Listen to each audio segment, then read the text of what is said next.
2 years ago, I quit my 9-to-5 cozy design job to start a new business. And well, it was obviously quite overwhelming, but also what I had expected was that I would be so much more productive with the extra 8 hours that I had in the day, which was not quite the case.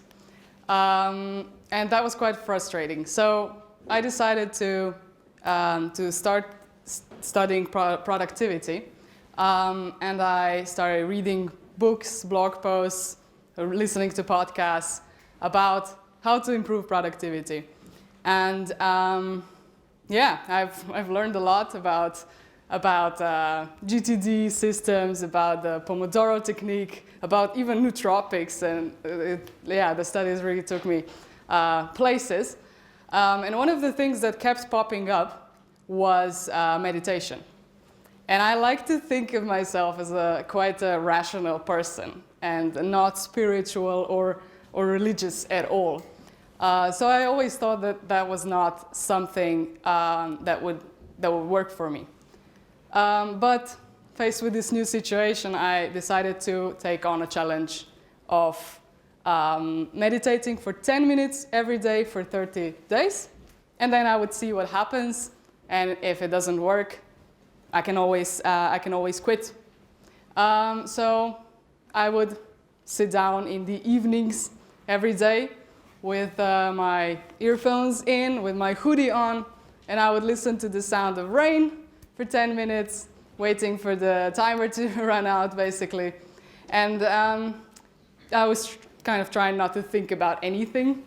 I felt quite silly, to be honest. But after a few weeks, I started to see results.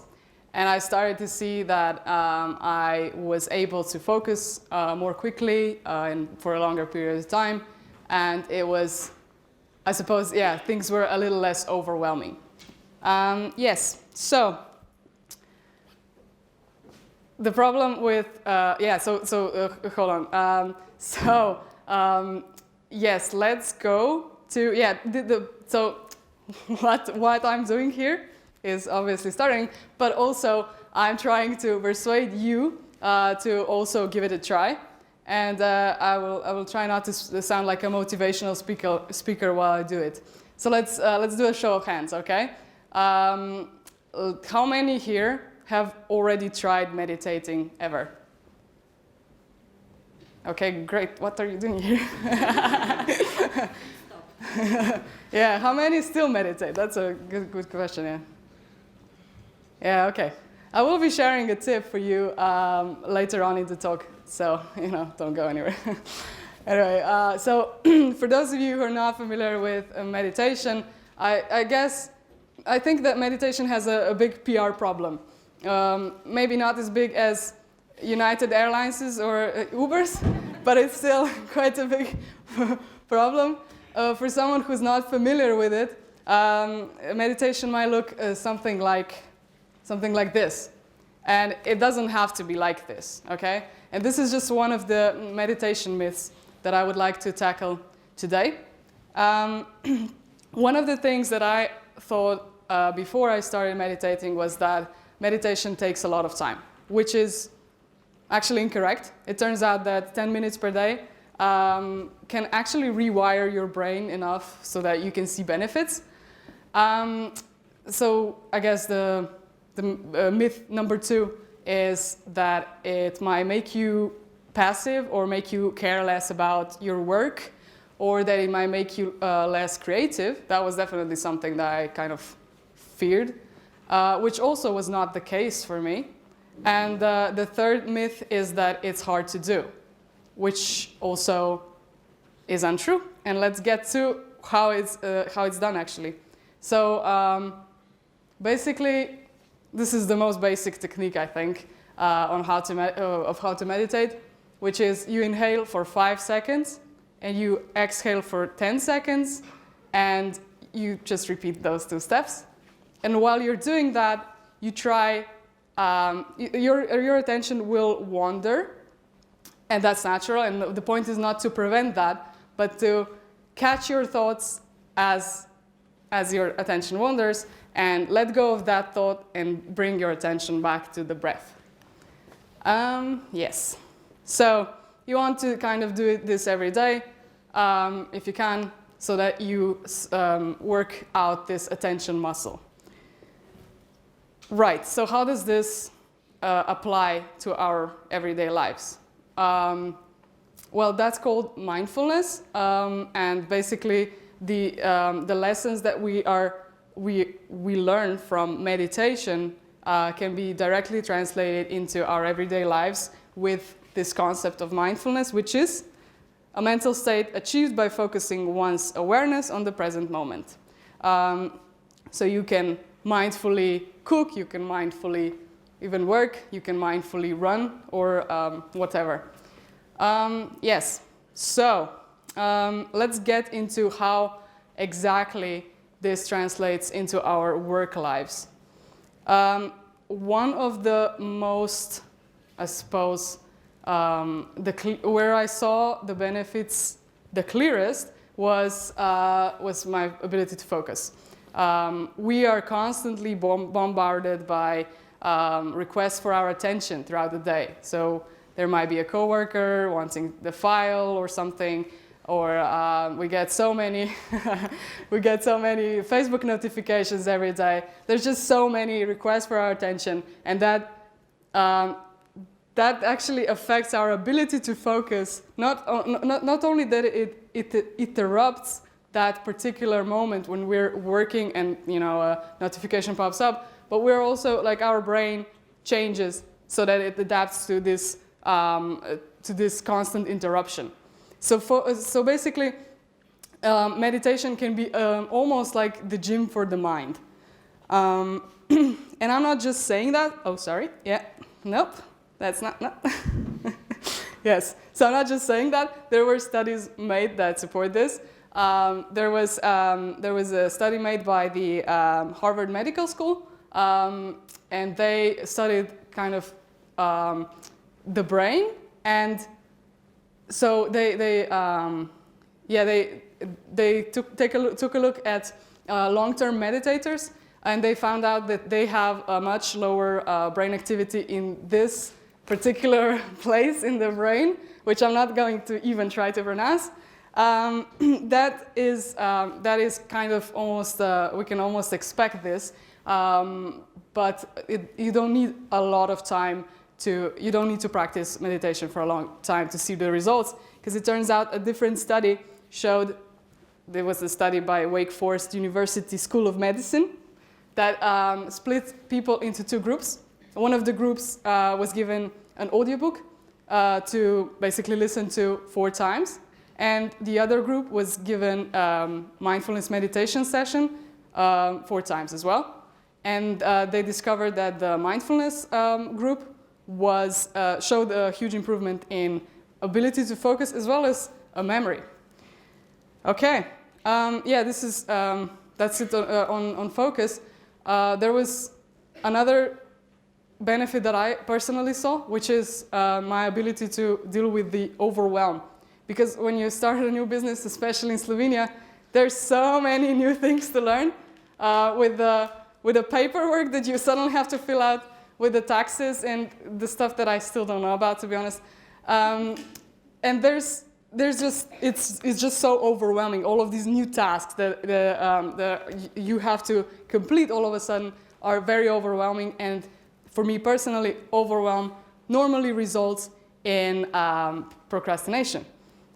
So what I basically got from my meditation practice was, that when I mentioned letting go of thoughts, well, in the same way, I started letting go of the non-urgent or non-important tasks in the particular moment.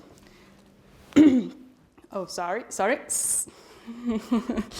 Okay, let's quickly recap what we've learned so far. We went through the meditation myths, so it's not hard to do, it doesn't take a lot of time necessarily, and it doesn't make us passive. We went through how to meditate, so inhale for 5 seconds, exhale for 10 seconds, do that and keep returning your attention back to the breath. And we went through the benefits of focusing or improved ability to focus and overwhelm. So, yes, this is where I do the call to action, right? But first, I want to share I guess a procrastination hack that I found very useful while I was reading all of the stuff about productivity, which is when you're faced with a huge task that you just do not want to do, and it's so daunting and you just feel so averse to it. Like, for example, you have to prepare a slide deck for a WebCamp presentation, and it's so uncomfortable. You just don't want to do it, and you keep postponing this. So what you do, instead of just saying, okay, I'm going to sit down and do this, you set the bar so low for this task to be completed that you cannot not do it. So, for example, here's how it would look for this presentation. If I did actually do this. I didn't want to do the entire slide deck, so I just said, okay, I'll just do one slide, right? And that's the task completed for that day. And I actually went ahead and did some of the extra slides because I just kind of, I got into the work, right? So how does this apply to meditation? Well, I recommend that you don't start with a crazy goal like, oh, I'm going to meditate for 30 minutes. Because you will always, for 30 minutes a day, that's what I mean. Because you will always find an excuse why not to do it, right? Who has 30 minutes, let's be honest. So I suggest you just set the bar a little lower, or as low as you can go, basically, and just say, okay, I'm just going to meditate for 5 minutes, basically. And it's a lot more likely that you will do that. So my next tip is to use guided meditation instead of just sitting down listening to rain. Okay, that's not the best course of action. Go with the guided meditation. You can find it on YouTube and Apple Music and Spotify, but I personally recommend apps.